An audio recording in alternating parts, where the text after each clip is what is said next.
करता हूँ। आज के शाम के इस सेशन में मैं आप लोगों को मुख्य रोगों में हमारे आदरणीय गुरुजी वैद्य समीर जमदग्नि सर का कुछ ना फॉर्मुलेशन है जो आप लोगों को प्रैक्टिस में बहुत ज़्यादा फायदा करेगा। और सर ने हमें सिखाया है वही चीज़ मैं आप लोगों को भी शेयर करना चाहता हूँ। और आप लोग इसको ध्यान से सुनिए क्योंकि आप लोगों को भी ये सब काम आने वाला है। जब भी हमारे पास पेशेंट आते हैं मुख्य रोगों के, इंटरनली उनको जख्म होता है, अल्सरेशन होता है, फिर व्रण होता है, तो इसमें हमेशा कुछ कुछ व्याधियों का ध्यान रखना जरूरी होता है। क्योंकि अल्सरेशन हो रहा है या मुखपाक हो रहा है या कुछ भी हो रहा है तो उसमें ग्रहणी रोग का इन्वॉल्वमेंट होता है, और ये कंटिन्यू अगर रिकरेंट हो रहा है, बार बार हो रहा है, तो उसमें हमें ग्रहणी रोग का जरूर विचार करना चाहिए। फिर उसके बाद में अर्श व्याधि का हमें विचार करना चाहिए। क्योंकि बवासीर की संप्राप्ति नीचे हुई है, गुदमार्ग में हुई है, लेकिन वहां पे अग्निमंद और अग्निमंदता और मल की संचिति यह जरूर रहता है। तो हमें अर्श व्याधि का भी कंसिडरेशन करना चाहिए मुख्य रोगों में। उसी तरह से अतिसार अतिसार व्याधि का भी हमें ध्यान रखना चाहिए कि लूज मोशन का बीमारी है क्या, उसको अतिसारणम च अति द्रवमल प्रवृत्ति जो हो रही है, अतिसार हो रहा है, तो उसका क्या इन्वॉल्वमेंट है क्या इसमें। तो हमें ये मेडिसिन को इस तरह से डिजाइन करके लेना है कि हमें मतलब केस टेकिंग के टाइम पर ही ये कोई भी पेशेंट आता है कि उसको ओरल अल्सरेशन है या कुछ भी है, या फिर हमारे पास ऐसे पेशेंट आते हैं जो ओरल कैंसर के आते हैं, मतलब जिनको मुंह में कैंसर हो गया है। तो हमें ना ग्रहणी रोग है क्या, उसको अर्श व्याधि है क्या, अतिसार है क्या, वो कैंसर से हो या छोटा मोटा बीमारी हो या कोई व्रण हो, लेकिन हमें तो यह बहुत जानना बहुत जरूरी रहता है।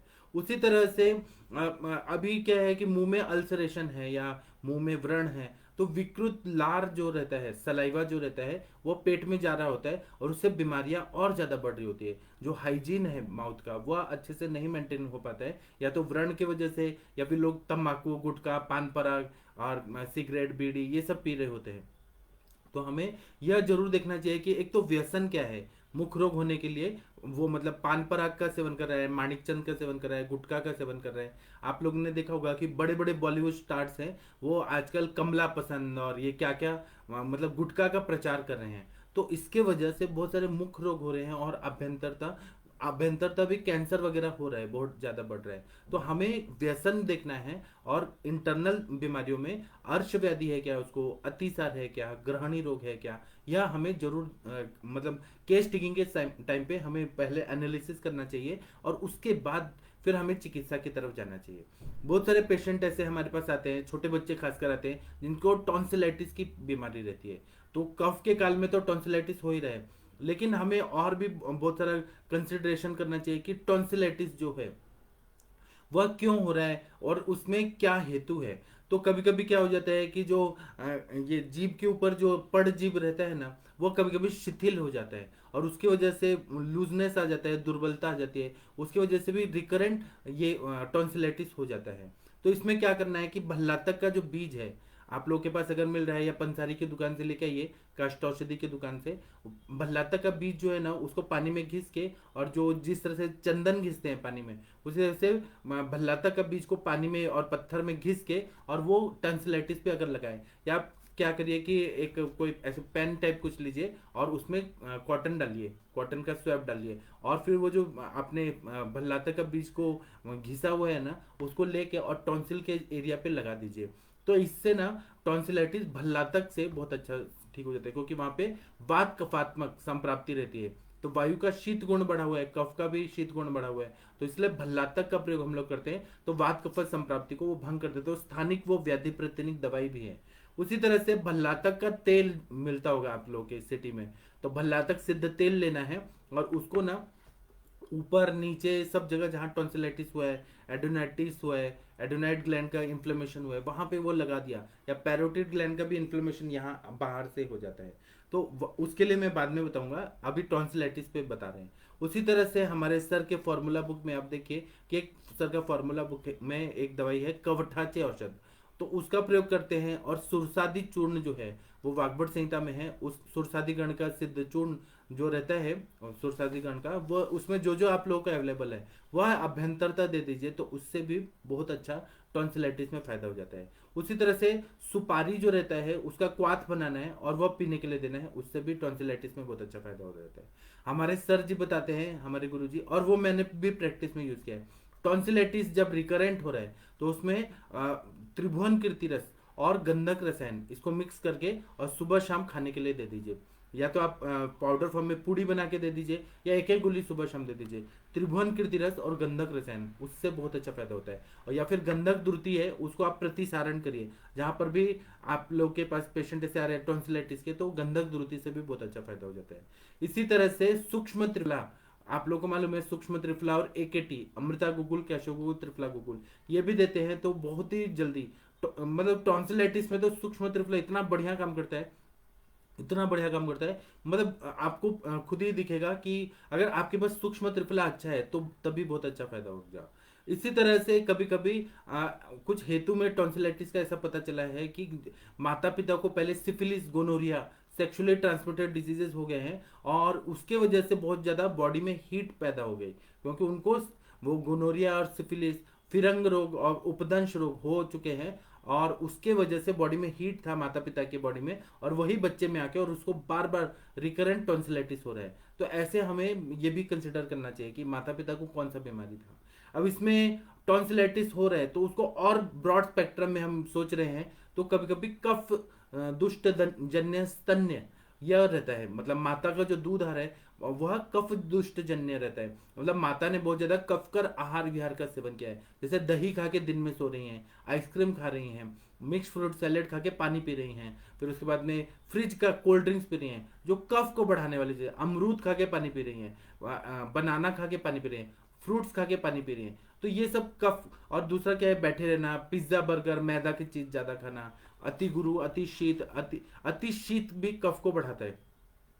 या फिर बाहर होटल में गए और खाना ना खा के और फिर डेजर्ट में आइसक्रीम बहुत ज्यादा खा लिया तो ये कफ को बढ़ाते हैं। और आके घर पे सो गए, दिन में सो गए, तो ये भी कफ को बढ़ाता है। ऐसी माता का अगर स्तन ने पिया बच्चे ने तो उसको टॉन्सिलाइटिस तो रिकरेंट होगा ही होगा।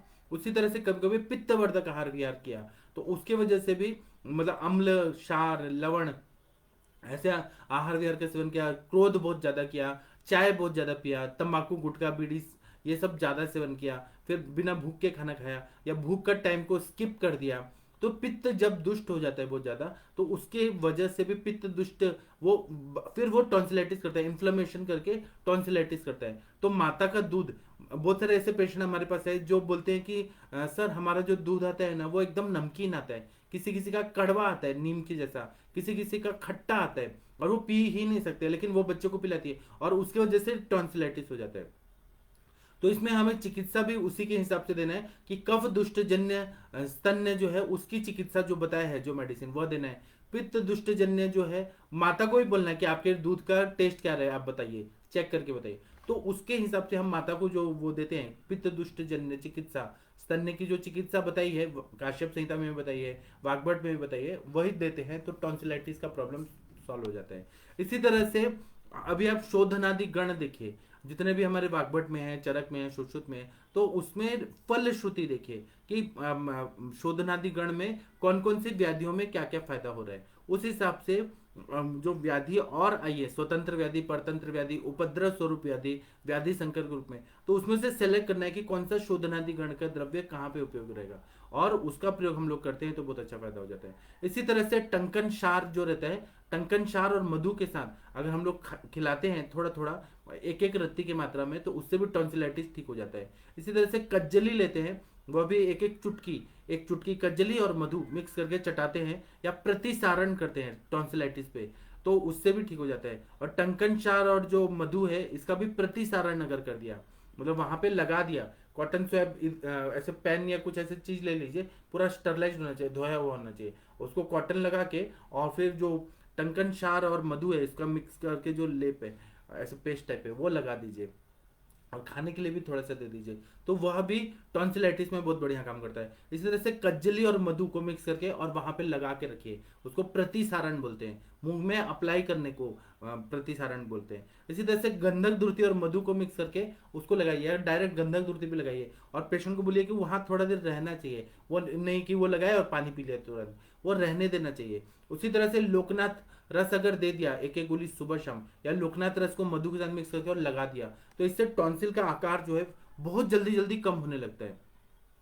मैं जो भी द्रव्य बता रहा हूं वह सब अगर सेवन किया जाता है, सूक्ष्म त्रिफला भी किया जाता है, तो टॉन्सिलाइटिस में जो आकार बढ़ा हुआ है, एनाटॉमिकली विकृति आ गई है, वो पूरी तरह से सबसाइड हो जाता है, 2 या 3 दिन में पूरा ठीक हो जाता है। इसी तरह से लोकनाथ रस का भी मधु के साथ प्रयोग करने से बहुत अच्छा फायदा हो जाता है। इसी तरह से कांचनार गुग्गुल जो है उसको हम एक एक गोली सुबह शाम देते हैं, तो कांचनार गुग्गुल से भी अगर वहां पे ग्रंथि टाइप बन गया है, टॉन्सिलाइटिस टाइप है, तो ग्रंथि टाइप बन गया है, तो कांचनार गुग्गुल का भी बहुत अच्छा फायदा हो जाता है। इसी तरह से श्रृंग भस्म आपको अगर मिल रहा है तो पानी में मिक्स करके और दूध में थोड़ा मिक्स करके और लेप लगाना है जहां पर भी टॉन्सिलाइटिस है, नीचे ऊपर। अगर पैरोटिड ग्लैंड का है तो पैरोटाइटिस जो रहता है वहां पर लगाना है, टॉन्सिलाइटिस है तो वहां पे लगाना है, एडोनाइटिस है तो यहाँ पे लगाना है। मतलब ऐसे अगर हम लोग श्रृंग भस्म को लेके पानी में या दूध में मिक्स करके पूरी तरह से घिस के पहले श्रृंग को और या भस्म को मिक्स करके और फिर लगा दिया तो बहुत अच्छा फायदा हो जाता है।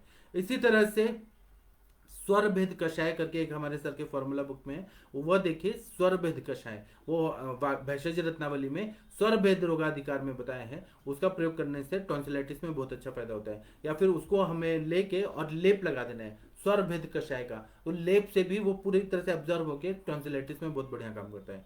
इसी तरह से टॉन्सिलाइटिस के जब भी पेशेंट है तो लंघन कराना बहुत जरूरी है, आम का पचन होना बहुत जरूरी है। तो लंघन हो सकता है कि 1 घंटे के लिए हो, 2 घंटे के लिए हो, 1 दिन के लिए हो, 7 दिन के लिए हो, जिस तरह से पेशेंट का बल और सामर्थ्य है उस हिसाब से हमें लंघन देना चाहिए। पेशेंट जो है वह बहुत ज्यादा कमजोर भी नहीं होना चाहिए, उसको भूख लग रही है तो खाना खाने के लिए दे, अगर भूख नहीं लग रही है तब तक वो केवल कोष्ण जल पी के रहे, और कोष्ण जल या फ्रूट जूस, और फ्रूट जूस भी चिल्ड नहीं होना चाहिए, नॉर्मल होना चाहिए, या यूश पीना चाहिए, मंड पीना चाहिए। लंघन कराना है जिससे आम दूध का पचन हो जाए। और फिर खाना खाना है तो चावल को भून दे और उसको फिर भात बना के वह खाए।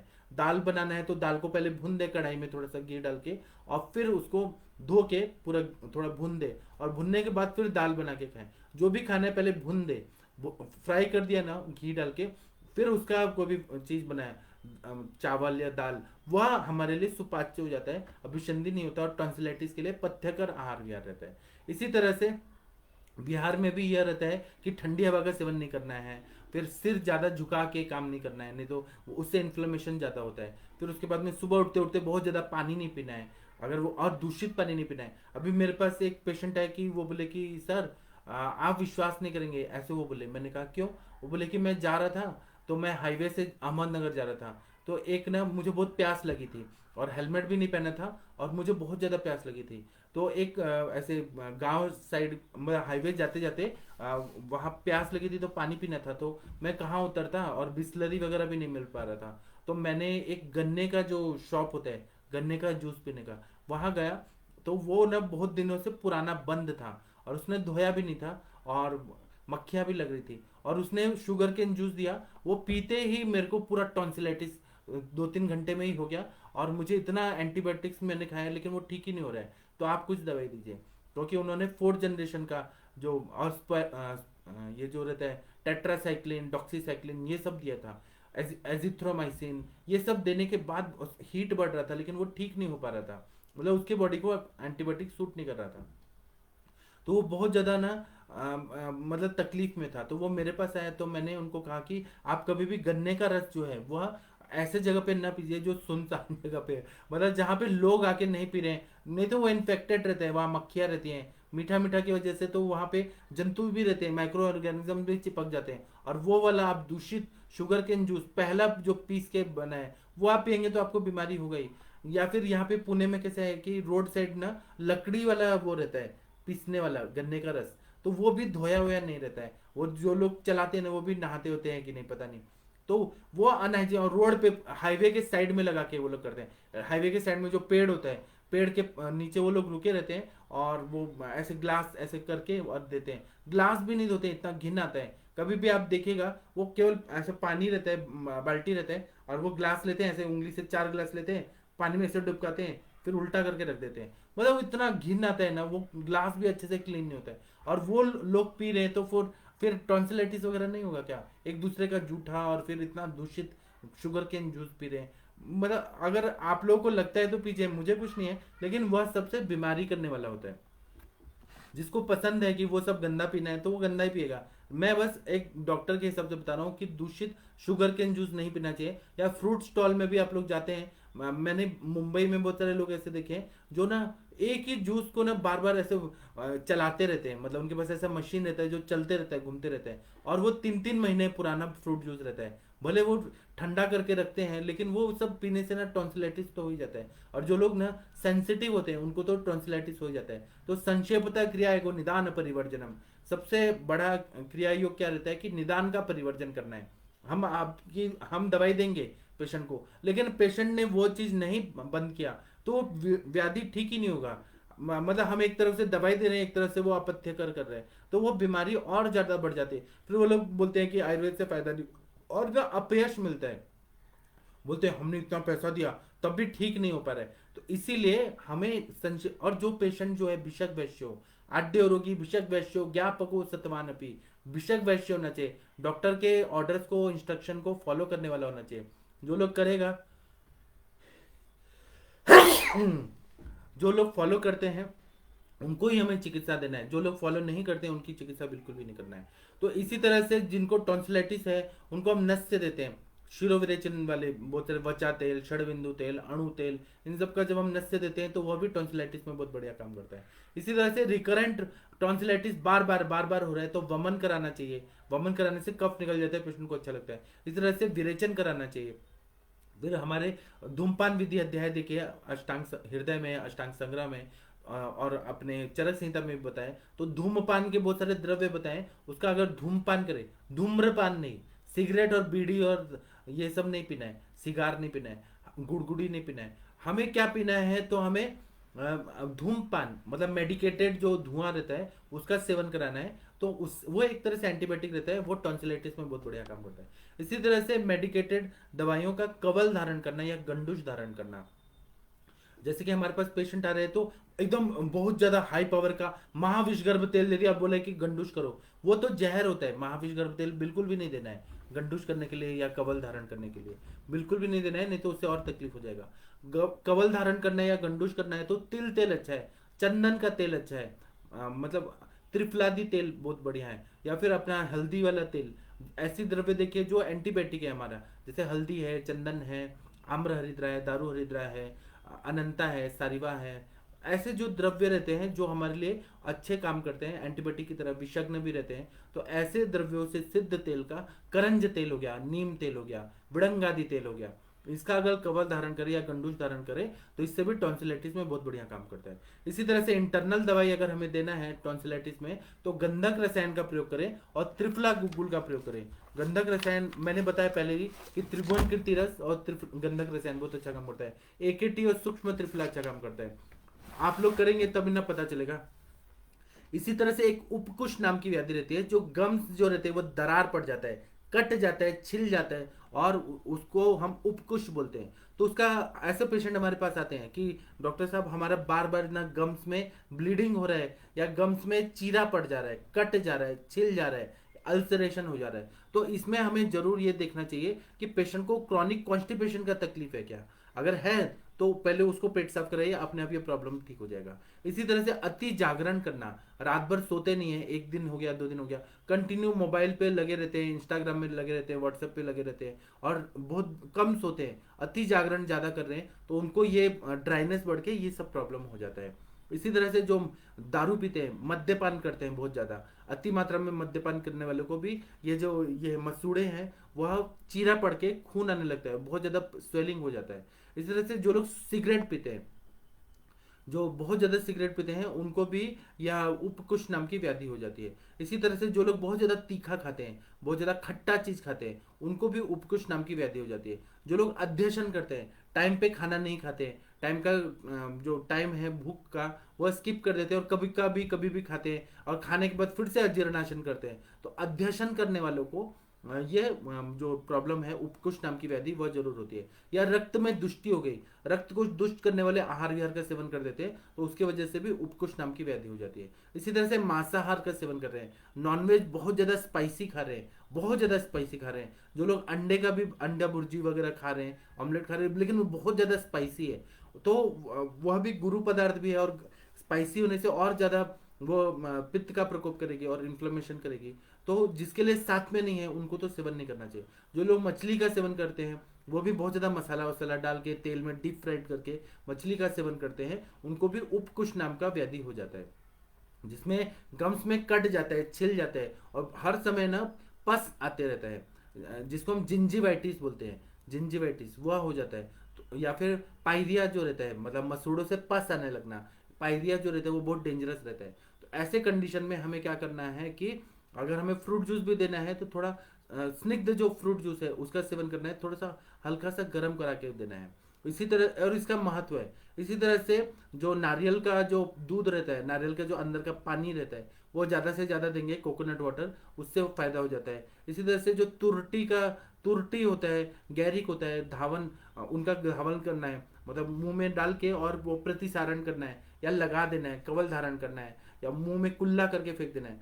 तुरटी जो रहता है, तुरटी आप लोग को मालूम है, और गैरिक, इसको मिक्स करके और इसका करें तो बहुत अच्छा फायदा हो जाता है। प्रवाल भस्म है या प्रवाल पिष्टी है वो खाना खाने के टाइम पे देना है तो बहुत अच्छा फायदा हो जाता है। इसी तरह से एक बताया है बकुलाद्य तेल, बकुल से बनाया हुआ, बबुल जो रहता है ना उससे बनाया हुआ रहता है, उसमें यह पायरिया के लिए बहुत अच्छी दवाई है। तो इसमें जो बबुल रहता है, आप लोग पूरे महाराष्ट्र में आएंगे ना तो पूरे महाराष्ट्र में कहीं पर भी देखेंगे तो बबुल की झाड़ियाँ मिलती है और बहुत गुणकारी रहता है, दांतों के लिए तो बहुत अच्छा रहता है। इसलिए जो हिंदुस्तान लीवर कंपनी है, जो मल्टीनेशनल कंपनी अमेरिका की है, उसने हिंदुस्तान लीवर नाम रख के और पूरा बबूल का टूथपेस्ट बना दिया, क्योंकि इसमें जो भी ओरल जितनी भी बीमारियां हैं, जो डेंटिस्ट लोग ट्रीटमेंट करते हैं उसमें इस हील करने की बहुत अच्छी ताकत रहती है, जो मतलब मुंह के लिए बहुत अच्छा रहता है। और आज मैं मुख रोग की चिकित्सा बता रहा हूँ तो बबूल का नाम तो जरूर लेना चाहिए, क्योंकि बबूल में इतना गुणधर्म है। तो इसमें बबूल का जो छाल रहता है वो लेते हैं, लोद्र लेते हैं,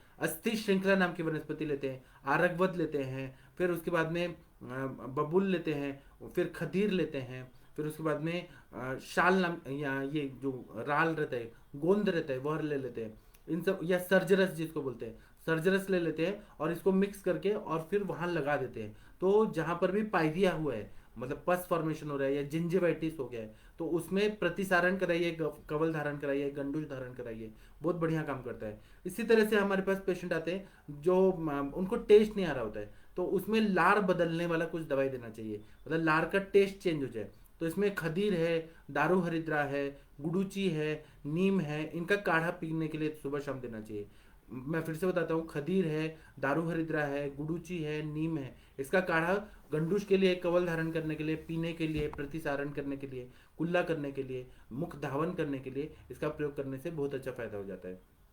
इसी तरह से इसमें हम लोग ये ले लेते हैं, अर्क ले लेते हैं, फिर बबूल ले लेते हैं, खदीर ले लेते हैं, और इनका जो दातुन रहता है, मैं फिर से बताता हूँ, तो अर्क का जो दातुन रहता है या बबूल का दातुन रहता है, अर्क शीर नहीं लगना चाहिए, लेकिन अर्क का हम दातुन का प्रयोग कर सकते हैं, या बबूल का प्रयोग कर सकते हैं, खदीर का प्रयोग कर सकते हैं, या नीम का प्रयोग कर सकते हैं। तो इससे ना अगर दांत, अगर रोज दातुन से अगर करें, और या नीम कितना बढ़िया है, आप लोगों को मालूम है कि नीम जो रहता है वो दांतों के लिए एंटीबायोटिक भी रहता है, रक्त की भी शुद्धि करता है, अरोचक को भी दूर करता है।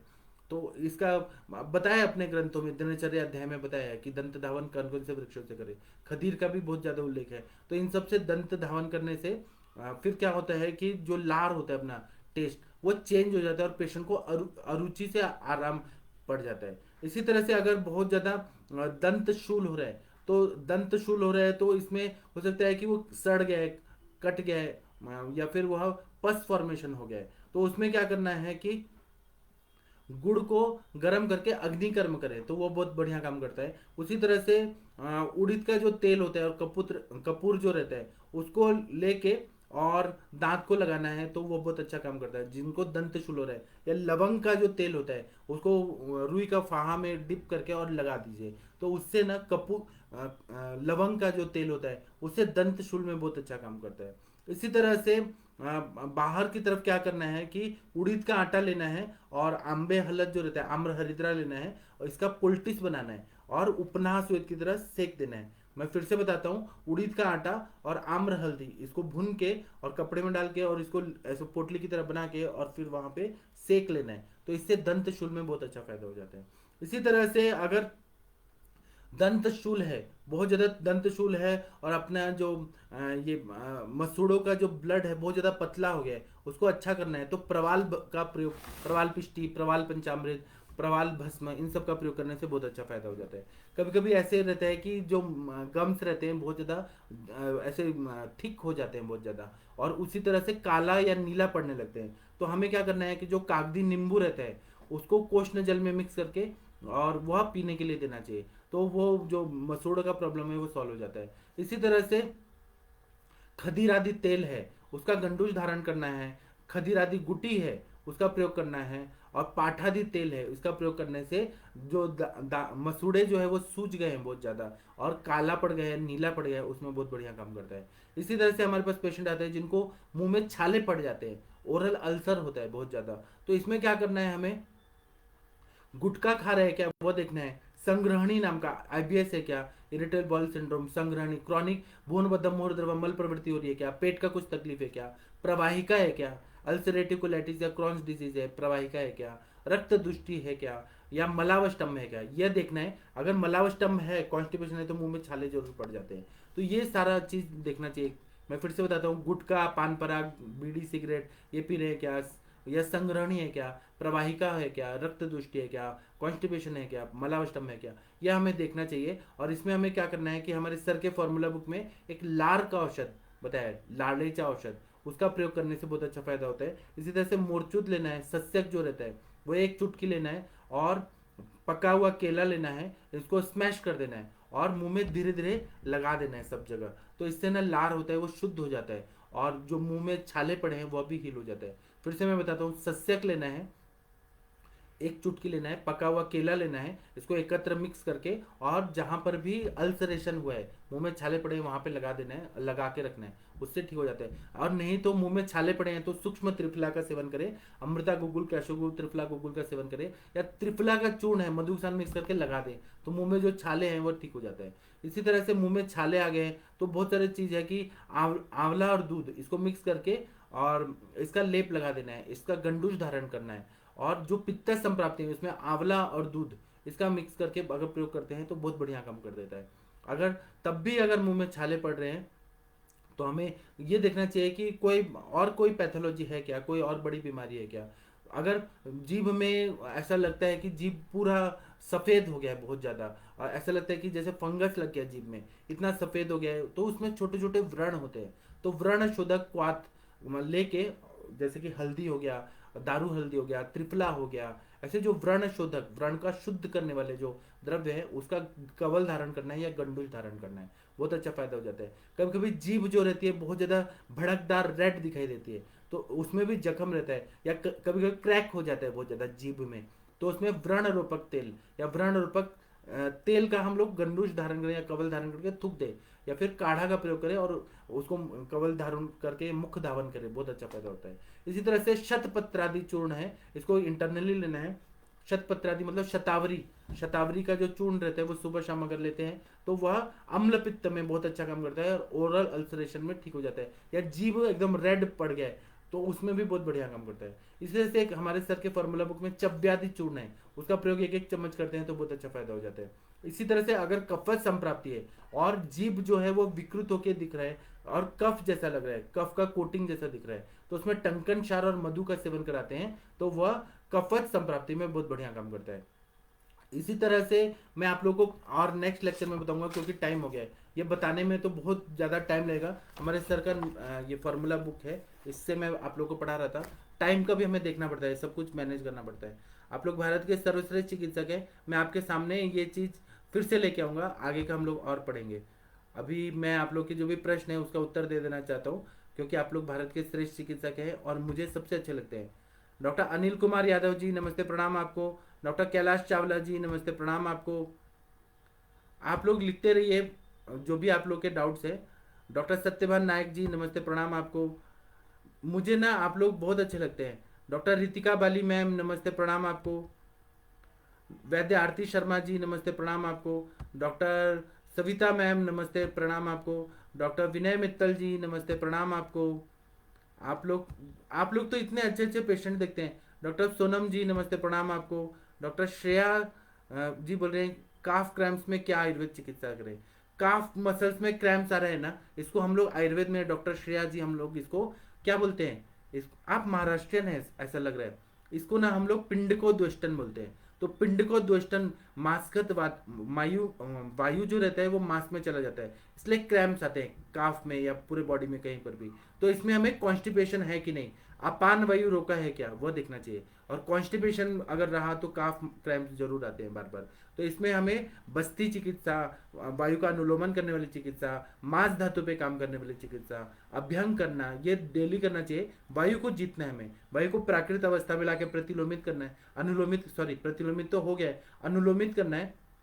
तो वो वायु जो है एयर मॉलिक्यूल जाके मसल्स में जाके क्रैम्प्स कर रहा होता है, तो और वो बहुत ज्यादा स्पाजम कर रहा होता है, बहुत ज्यादा दर्द होता है। पिंड को द्वेष्टन, उद्वेष्टन करना मतलब रस्सी को जैसे निचोड़ते हैं, कपड़े को धोने के बाद जैसे निचोड़ा जाता है, पहले के जमाने में वॉशिंग मशीन में आप करने वाले को निचोड़ा नहीं जाता, तो जो निचोड़ना होता है उस तरह से मसल्स में वायु जाके निचोड़ता है, बहुत ज्यादा पेन होता है। तो इसमें हमें अभ्यंग करना बहुत अच्छा है। तो मुर्रीवणा तेल, महावशगर्भ तेल, फिर कुट्टम चुक्की आदि तेल, इससे रोज अभ्यंग करना है सुबह शाम। इस तरह से वालुका स्वेद करना है, बहुत अच्छा फायदा होता है। उपनाह स्वेद करना है। इसी तरह से बस्ती अगर हो पॉसिबल तो बस्ती दे देंगे तो पूरा इंटेस्टाइन है वो सॉफ्ट हो जाएगा। रोज रोज मल प्रवृत्ति होगी, मात्रा बस्ती के रूप में दीजिए, जैसे क्षीरबला तेल, सहस्रादि तेल, धानवंतर तेल, बलाश्वगंधादि तेल, लाक्षादि तेल, चंदन बला लाक्षादि तेल, ऐसे बहुत सारे तेल हैं। आपके पेशेंट के हिसाब से आप चूज करिए और उसका बस्ती दे दीजिए तो बहुत अच्छा फायदा हो जाता है। और खाने में घी का प्रमाण बढ़ाइए दीपन पाचन करके, और तक्र का सेवन कराइए।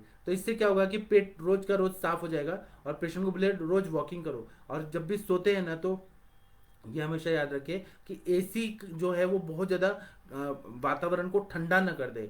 बहुत ज़्यादा अगर ठंडा हो जाएगा, ओवर हो जाएगा, ठंडापन ज़्यादा आ जाएगा तो वायु का प्रकोप हो जाता है और ये क्रैम्प्स वगैरह बढ़ जाते हैं। तो इसलिए एसी कितना चाहिए, हमेशा जिंदगी में मध्यम मार्ग का अवलंबन करना चाहिए, न ज़्यादा हठयोग करना चाहिए, न ज़्यादा भोग विलास में रहना चाहिए। मीडियम मार्ग जो रहता है ये बौद्ध धर्म ने बताया है, तो वह सच में उसका पालन करना चाहिए।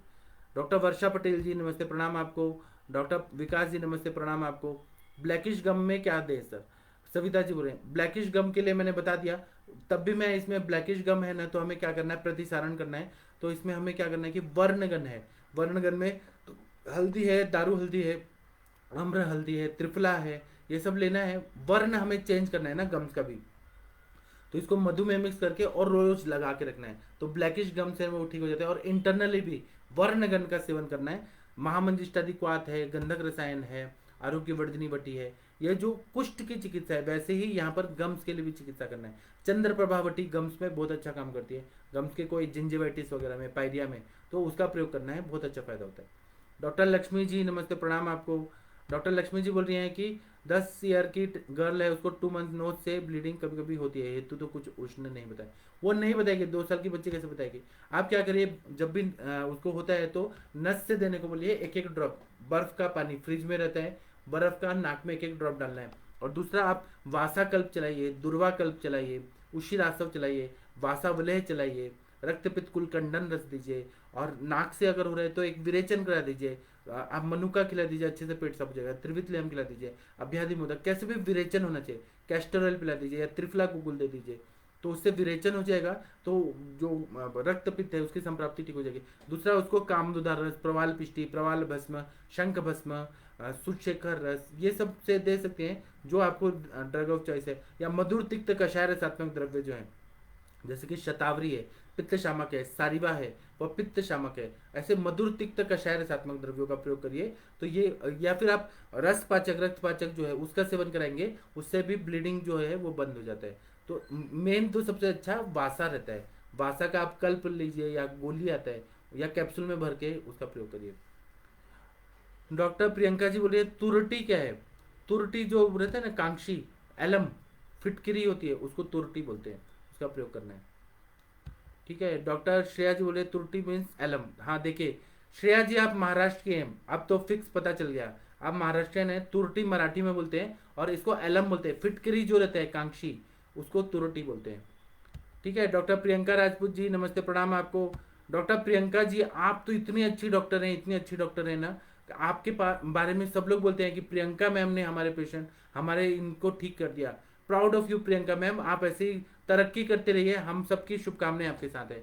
जो आयुष दर्पण से जुड़ जाता है वो जरूर अच्छा काम ही करता है, और प्रियंका जी तो सच में बहुत अच्छी हैं आप। डॉक्टर सुभाष जी नमस्ते प्रणाम आपको। डॉक्टर आर के मिश्रा जी बोल रहे हैं कि बहुत ही अच्छी जानकारी दी गई, आपके बताने का प्रयत्न बहुत ही अच्छा लगता है, प्रणाम स्वीकार करिए, खुश रहिए आप, ऐसा मेरी तरफ से आशीर्वाद है। सुभाष जी बोल रहे हैं कि एक महिला रोए को ऊपर तालू में सफेद दाग जैसा हो गया। मैं इस पे कल बोलूंगा, मुझे अभी और भी बताना है, मैं कल इस पे बताऊंगा, अभी मुझे जाने दीजिए, क्योंकि जो सब म्यूकोजल फाइब्रोसा ऐसे कंडीशन रहता है, तो उसमें क्या देना है, बहुत सारी और बीमारियों के बारे में मैं कल बताने वाला हूँ। डॉक्टर कुसुम पांडे जी नमस्ते प्रणाम आपको। डॉक्टर अरविंद जी नमस्ते प्रणाम आपको। डॉक्टर नवरतन शर्मा जी नमस्ते प्रणाम आपको। अभी जो डेंटिस्ट होते हैं वो 3 साल मतलब पूरा 4.5 साल बीडीएस के लिए लगाते हैं, 2 साल एमडीएस के लिए लगाते हैं, और आप सोचेंगे कि मैं आधे घंटे में पूरा ये पढ़ा दूं, तो ऐसा नहीं होता है। आयुर्वेद में भी पढ़ाने में टाइम लगेगा, मैं कल पढ़ाऊंगा जो भी है। डॉक्टर सविता जी बोल रहे हैं किसी किसी को टंग क्रैक रहती है, उसमें क्या दें, तो उसमें प्रतिसारण करना है तेल का, सिद्ध तेल का, व्रण रूपक तेल, व्रण शोधक तेल। उसमें क्रैक्ड है तो वायु का ही है ना, उसमें वायु का ही प्रकोप है, तो इसमें स्नेहन होना जरूरी है। इसलिए आप लोग चंदन बड़ा लाक्षादी तेल, या फिर लाक्षा तेल, या फिर जात्यादि तेल, व्रण रूपक तेल, व्रण शोधक तेल, ऐसे तेल का गंडूश धारण करेंगे। जितना गंडूश, या तिल तेल का भी करा देंगे, नारियल का तेल का भी कराएंगे, तो क्रैक जो है टंग वो ठीक होता है। और मैंने बताया ना कि पेशेंट को इतिहास देखना है कि अर्श है क्या, अतिसार है क्या, ग्रहणी है क्या, और बीड़ी सिगरेट पान तंबाकू गुटखा ये सेवन कर रहे हैं क्या, क्या हेतु है और क्यों बात का प्रकोप हुआ है, वह देख के हमें करना है। और आभ्यंतर घी भी देना है, बस्ती भी देना है, हमें नस से भी देना है, तो वो सब ठीक हो जाता है। डॉक्टर दिवाकर शर्मा जी नमस्ते प्रणाम आपको। डॉक्टर सविता जी बोल रहे हैं ब्लैकिश टंग की होती है, रक्त दुष्टि की वजह से होती है, तो रक्त को शुद्ध करने वाले महामंजिष्ठादिक वात है, या फिर रस पाचक है, रक्त पाचक है। ब्लैकिश टंग, ब्लैकिश नेल, क्रैक्ड नेल्स, ये सब वायु की वजह से होता है। ब्लैकिश क्यों हुए हैं, वहां पे वायु का वजह से हुआ है, और वहां पे रुक्षता बढ़ी है बहुत ज्यादा, तो हमें वायु की चिकित्सा सब करनी है, तो बहुत अच्छा फायदा हो जाता है। रक्त दुष्टि भी है और वायु की भी है, तो उसमें हमें ये करना चाहिए, तो बहुत अच्छा फायदा हो जाता है। अभी सविता जी आपका होमवर्क है, आप ये बताएंगे कि जिह्वा जो है वो रक्त कैसे बना है। जैसे हम लोग किडनी बोलते हैं कि रक्त के और मेद के सार भाग से बना है, और जैसे हम लोग रक्त के फेन से फुफ्फुस बनाए, तो जिह्वा कैसे बना है, ये आपका होमवर्क है, आप मुझे कल बताएंगे सविता जी कि टंग कैसे बना है। अपना आयुर्वेद शारीर जो है एनाटॉमी वो क्या बताता है, आपने पढ़ा है, लेकिन आप कल ढूंढ के मुझे कल बताइएगा। डॉक्टर टिंकल यादव जी नमस्ते प्रणाम आपको। डॉक्टर शुभम मिश्रा जी बोल रहे हैं कि पैक बनाने के साथ क्या बताया है सर, मैं कल बताऊंगा, आपका जो भी है ना, अभी मुझे जाना है क्योंकि मुझे थोड़ा पेशेंट देखना है। डॉक्टर अदिति जी नमस्ते प्रणाम आपको। मैं जो भी है ना, सब जो भी क्वेश्चन है सबका कल मैं बताऊंगा। डॉक्टर मनीषा जी नमस्ते प्रणाम आपको। डॉक्टर श्रेया जी बोल रहे हैं सस्यक मीन्स जी, अभी मुझे जाने दीजिए। डॉक्टर विनय अग्रवाल जी, आप लोग आपस में कुछ कुछ बात कर रहे हैं। डॉक्टर संदीप जी बोले नमस्ते सर, ईयर में पस आता है तो एवरी वर्षा ऋतु में पूरे ईयर ठीक रहता है, अभी ग्रीष्म ऋतु में आना स्टार्ट हो गया पस, इसमें सूक्ष्म त्रिफला दीजिए और एकेटी दीजिए, अमृता गुगुल कैशोगुल त्रिफला गुगुल, पूरी तरह से ठीक हो जाएगा। संदीप कुमार जी अगर आपके पास नहीं है तो मैं आपके भेज दूंगा, बहुत अच्छा फायदा हो जाएगा। सुनीता पाल जी नमस्ते प्रणाम आपको। डॉक्टर अरविंद जी बोल रहे हैं कि एक पेशेंट को माउथ अल्सर है बन जाता है बार बार, ब्लड 8 है, उसमें आपको पित्त की चिकित्सा करनी है, तो आप ग्रहणी है क्या, संग्रहणी है क्या, वो देखिए, आईबीएस है क्या, उसको क्यों हो रहा है बार बार, हेतु निकालिए अच्छे से, फिर हम करेंगे तो अच्छा रहेगा। डॉक्टर विजय जी नमस्ते प्रणाम आपको। आप लोग और डिटेल में कुछ पूछना चाहते हैं तो हम कल बात करेंगे इसके बारे में, और आपको तब भी पूछना है तो आप मुझे व्हाट्सअप करिए, मैं आपको और अच्छे से बताऊंगा, क्योंकि आज टाइम की कमी है, मुझे मेरे पेशेंट बैठे हैं उनको थोड़ा देख के फिर इंटरेक्टिव सेशन में आना है।